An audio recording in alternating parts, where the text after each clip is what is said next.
तळकोकणात जिल्हा परिषद आणि पंचायत समितीच्या मतदानाला शांततेत सुरुवात झाली आहे।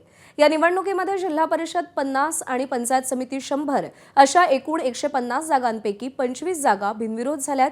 उर्वरित 125 जागांसाठी 359 उमेदवार निवडणुकीच्या रिंगणात आहेत आणि त्यासाठी जिल्ह्यातील 810 मतदान केंद्रावरती 5,61,105 मतदार मतदानाचा हक्क बजावणार आहेत। कणकवलीमधून याचा आढावा घेतला आमच्या प्रतिनिधींनी, पाहूया। सिंधुदुर्ग जिल्ह्यात जिल्हा परिषद आणि पंचायत समितीच्या निवडणुकीच्या मतदानाला सुरुवात झालेली आपल्याला पाहायला मिळते।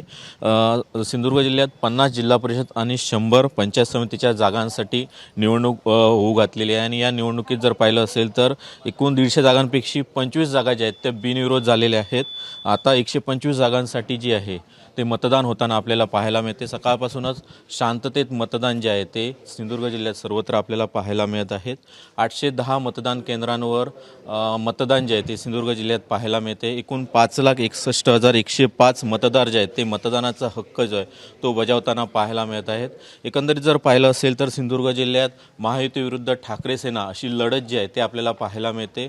मंत्री नितेश राणेंनी असं म्हटलं होतं की आपल्या हक्काच्या जे उमेदवार निवडून येतील त्यांनाच निधी देणार आहे। मशाल चिन्हावर निवडून येणाऱ्या उमेदवारांना आपण कुठेही निधी देणार नाही असं म्हटलं होतं। त्यामुळे तो एक मुद्दा जो होतो तो या निवडणुकीत गाजलेला पाहायला मिळतोय। मात्र इतर जर पाहता सिंधुदुर्ग जिल्ह्यात महायुती विरुद्ध थेट ठाकरे सेना अशीच लढत जी आहे ती आपल्याला पाहायला मिळाली। एकंदरीत जर पाहिलं असेल तर सकाळी 7:30 वाजल्यापासून सिंधुदुर्ग जिल्ह्यात शांततेत मतदानाला सुरुवात झालेली पाहायला मिळते आणि सकाळपासूनच मतदारांचा उत्स्फूर्तपणे मतदान केंद्रांवर मतदानासाठी गर्दी करताना आपल्याला पाहायला मिळत आहे।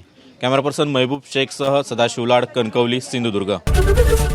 एबीपी माझा, उघडा डोळे बघा नीट।